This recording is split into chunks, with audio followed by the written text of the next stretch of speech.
మనం ఇవాళ టాలీవుడ్ నుంచి హాలీవుడ్ దాకా సినిమా ప్రపంచంలో ఏం జరుగుతుందో కొంచెం లోతుగా చూద్దాం. ముందుగా టాలీవుడ్ సంగతులు. పవన్ కళ్యాణ్ హరిహర వీరమల్లు పార్ట్ 1 ట్రైలర్ చూసారా? చూశాను. చాలా గ్రాండ్గా ఉంది కదా. అవును, యాక్షన్ అయితే అదిరిపోయిందంటున్నారు.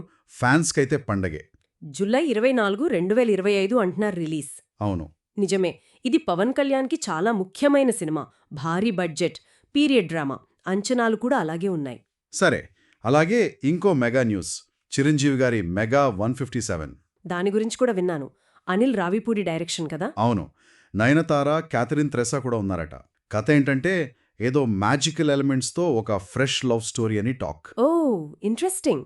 అంటే చిరంజీవి గారు ఈ ఏజ్లో ఇలాంటి కొంచెం కొత్త జానర్ ట్రై చేయడం. అవును, అదే కొంచెం ఆసక్తికరంగా అనిపిస్తోంది. సంక్రాంతి 2026 టార్గెట్ అంటున్నారు. అంటే చూడండి, సీనియర్ స్టార్లు కూడా ఇప్పుడు రొటీన్కి భిన్నంగా వెళ్తున్నారు. ఇది మంచి పరిణామం. మరోవైపు కీర్తి సురేష్ సుహాస్ల ఉప్పు కప్పు రంబు.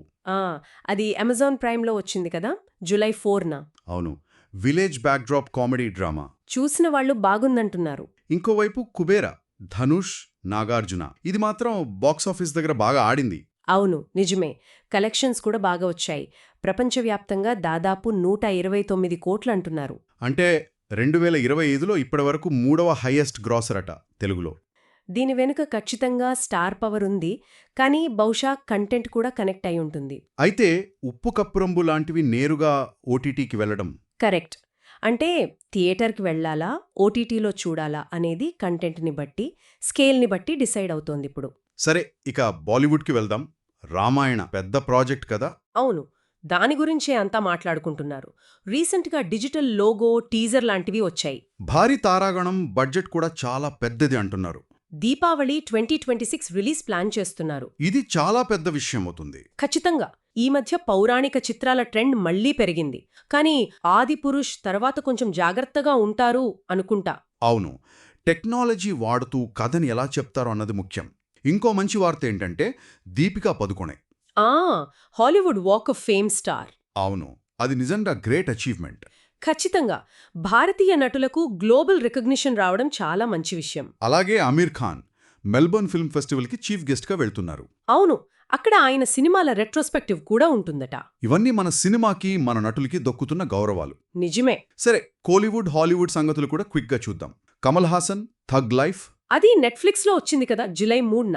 అవును, అలాగే 3 BHK అనే తమిళ్ డ్రామా థియేటర్లకు వచ్చింది.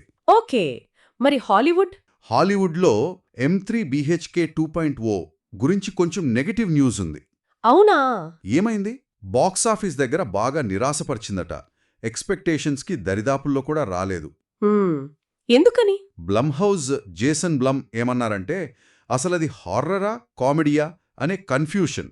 అంటే జానర్ క్లారిటీ మిస్ అయింది మార్కెటింగ్లో. టైమింగ్ కూడా కరెక్ట్ కాదంటున్నారు. అంటే సీక్వెల్ తీస్తే హిట్ అయిపోతుంది అనుకోవడానికి లేదు.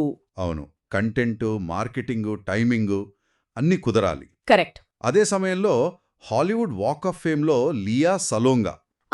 ఫిలిపినో లెజెండ్ కదా. అవును, తనకి స్టార్ వచ్చింది. అలాగే మైలీ సైరస్కి కూడా 2026లో వస్తుందట.